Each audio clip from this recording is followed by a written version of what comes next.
Welcome to the Hospital Finance Podcast, your go-to source for information and insights that can help you stay ahead of the challenges impacting healthcare finance. And now, the host of the Hospital Finance Podcast, Michael Passanante. Hi, this is Mike Passanante, and welcome back to the award-winning Hospital Finance Podcast. Rules around hospital-to-hospital transfers have been in flux since the COVID pandemic began. To help us understand a little bit more about where we are today, I'm joined by Mary Devine, Vice President of Revenue Integrity at Besler. Mary, welcome back to the show. Thanks, Mike. Thanks for having me.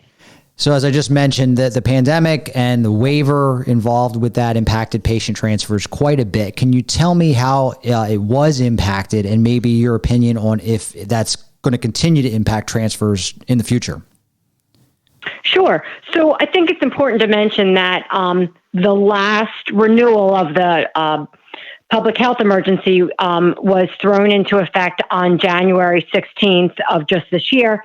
And once that happens, we have another 90 days of remaining in a public health emergency. So it won't be up for another renewal until April 16th. So until April 16th, many of those waivers that were called way back when in March of 2020 remain in effect in March and through March of 2022. And in talking about the hospital-to-hospital transfer and discharging to another acute care facility, that certainly was impacted by all those waivers because the waivers allowed for a much more I say free flowing of patients, but a much more free flowing of patients in order to cohort COVID patients within a wing, within another acute care facility. So there was certainly some major impacts as it relates to patients that were being transferred, and not just to acute care facilities, but SNF care and rehab care. And so even when, from an acute care perspective, maybe you're just relocating that patient. And that was another big thing, too, that there was allowable care units that were designated as non-clinical. So I'll use a cafeteria as an example, or potentially a closed wing that you could now open up and cohort. But you always needed to remember, was that truly a transfer of that patient, or was that patient just being relocated due to the pandemic that was going on? Mary, what goes into the decision to transfer or not transfer at this point? Sure. And that's a big one. We always joke, to transfer or not to transfer. That is the question. There are so many things that go into that decision. There are federal Medicare regulations. Hospitals have their own hospital-to-hospital transfer policies, and they really shape that decision on whether to move that patient or not. And not only do you have regulations that dictate how and when you can move that patient, but you also have insurance companies that weigh in on whether that patient should be transferred or not. And then there is the medical decisions, forget some of the policies of when, but is there a medical reason to transfer that patient? Potentially, there's another acute care facility that is better equipped to handle the needs of that patient. And then finally, there's always family members that want to weigh in on where they want their patient to be, their loved one to be treated, whether it be here or their local hospital. So it is certainly shaped by the regulations, but there's a lot of decisions that go into transferring that patient or not. Yeah, we talked a little bit about the where and the when. Can you give us a little bit of detail around why patients are transferred? So, it goes a little bit about what I was saying, but there are a whole bunch of reasons on why that patient is transferred. And ideally, most of it is from a medical perspective. Maybe the family wants a second opinion at a different hospital that they're more comfortable with.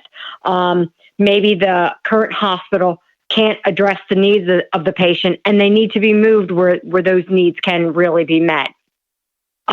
Potentially that receiving hospital has a more advanced care that the current hospital does not have. And then, as I mentioned, there's, other clinical reasons, and of course those non-clinical reasons. The insurance coverage. Insurance might weigh in on where they want that patient to be seen.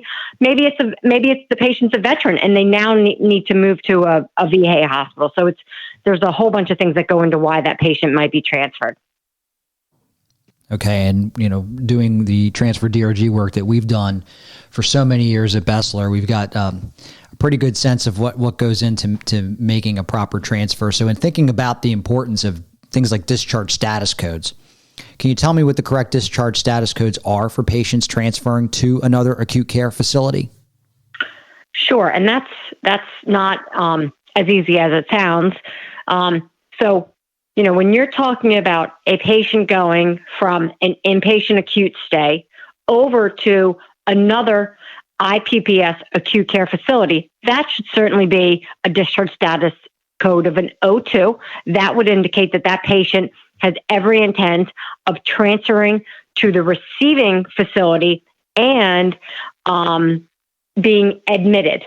If by chance that patient does not get admitted, then the correct discharge status code in that scenario would be an O1, and you would not want to code that in O2.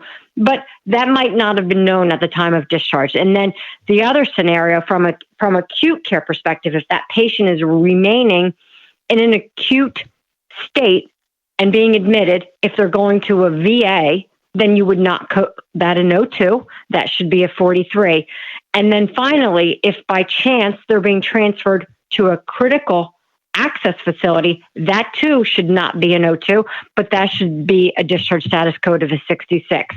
So it sounds easy, but there are some knowns from a discharge and where that transfer is actually going to on what that should be coded.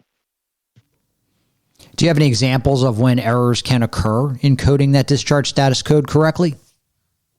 Unfortunately, Mike, there are way too many to mention, but just a few good examples. I always like to use the one of a cardiac cath perspective. So there is a patient that is at an acute care facility that might not be licensed for a cardiac cath, or maybe their cardiac cath is full that day, so they're moving them to another acute care facility that has the ability to perform that cardiac cath that day. And because of the comorbidities of that patient and the age of that patient, there's every reason to believe that patient is going to be needing to be admitted after their cardiac cath. So you transfer that patient, you code the discharge status as an O2, indicating the patient is going to be admitted as an acute care facility on an inpatient basis. And they go through the cardiac cath procedure, and lo and behold, the patient is perfectly fine, and we end up going home. That would be an error. That discharge status code should really be an O1. And you can take the flip of that as an example. The patient is coded an O1 because you have every reason to believe that patient's going to get that cardiac cath and then they're going to go home.